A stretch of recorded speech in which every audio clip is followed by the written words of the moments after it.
this week, I've decided to return to my roots by, of course, making another modding tool. This one, which I felt like calling CAMelone. Here I am working on beta 3 stuff still, and I just choose to reference JoJo's anyway. Oh well, I can't help it. Anyway, this tool is based on another tool I made almost 2 years ago that also edited the same file format.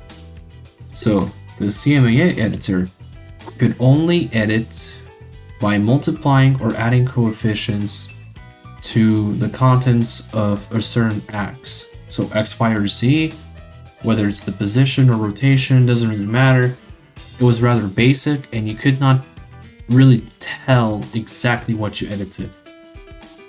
So not only does ChimiChamo take care of that issue, it also assists modders who use Freecam, but even that's kind of limited, and I'll explain why.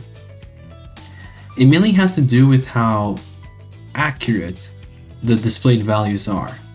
That is the main thing here, because I'm in a save state right here, so you can notice that it's actually moving, like so. So it went from 200 or whatever to 208.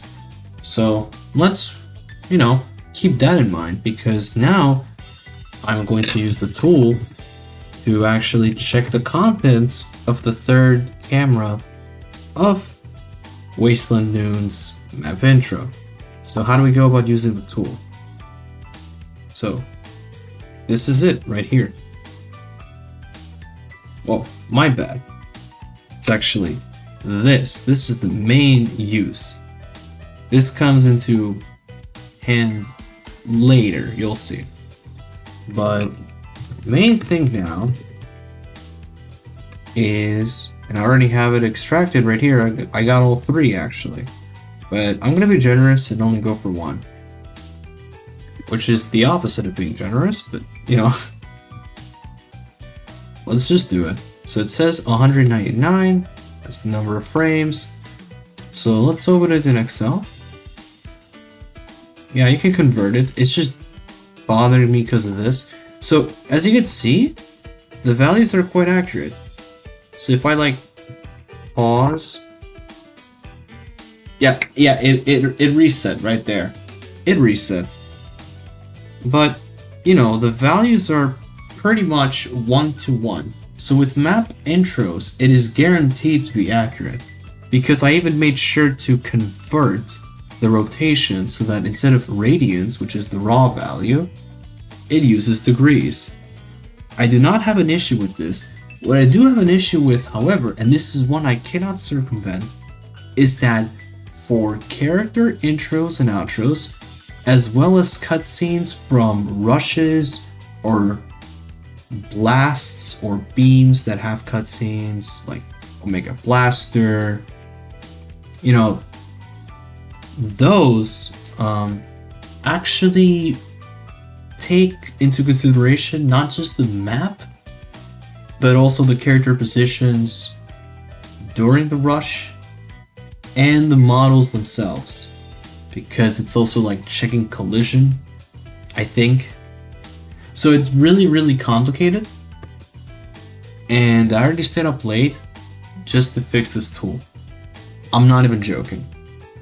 And so, the way I figure is that I should just make a new map intro using Freecam to show that there's still potential behind this. Real quick, let me rewind and let me enable Freecam. So it's enabled. I can move around. I'm gonna make it go from one point of the map to another so that it covers the entire map. And just to clarify, the tool actually does consider this. The actual order is different of the axis between position and rotation, whereas the Freecam doesn't state that. So yeah, a bit unfortunate.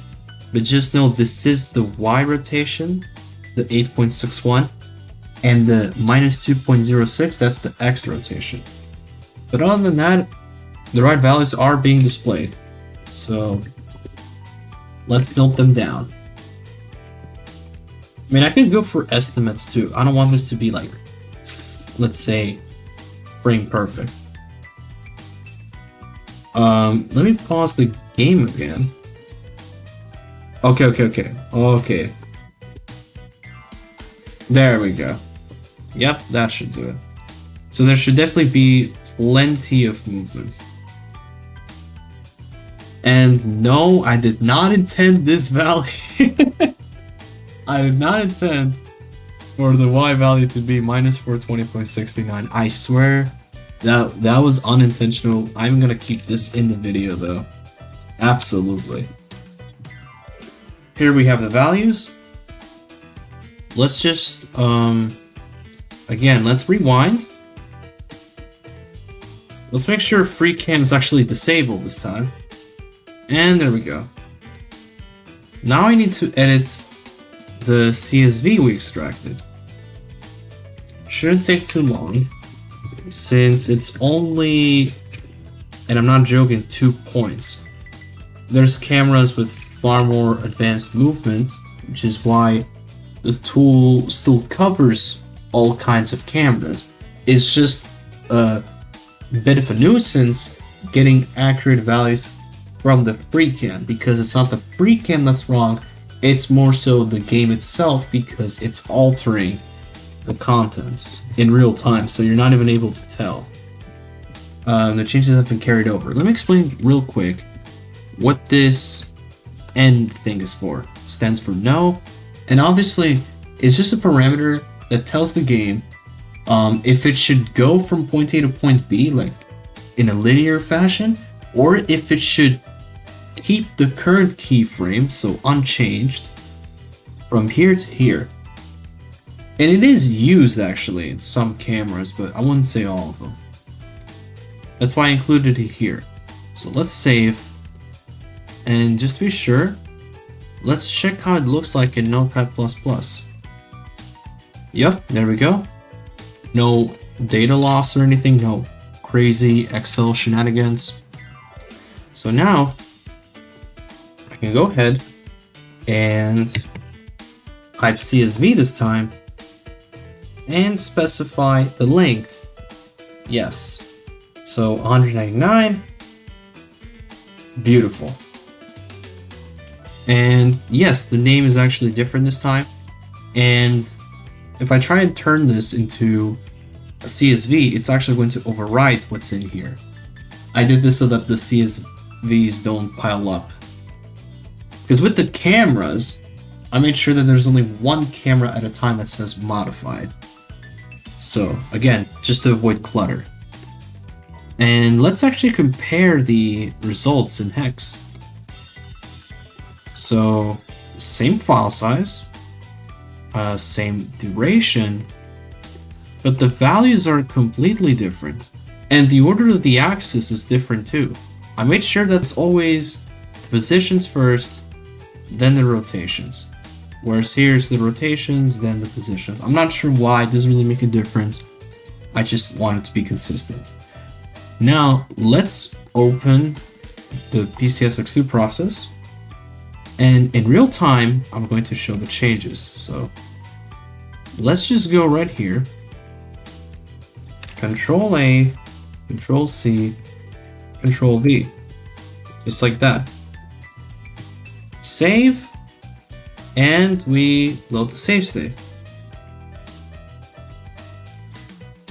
There we go. This is clearly not the right value right here, because I accidentally entered the rotations. Yes, that's where I screwed up big time. It wasn't because of the tool, it was because of the values I entered. I can just save again. And again, this is optional, but I can just get rid of the new line. It's doing this because when you have the CSV open in Excel, it will bother you about that. Not anymore though. So then I can go right here, yet again, make the edit. It's gonna reload the file. Now for this, I do need to rewind again. Okay. Let's see. There we go. That was more like it. So overall, I still think a lot can come out of this.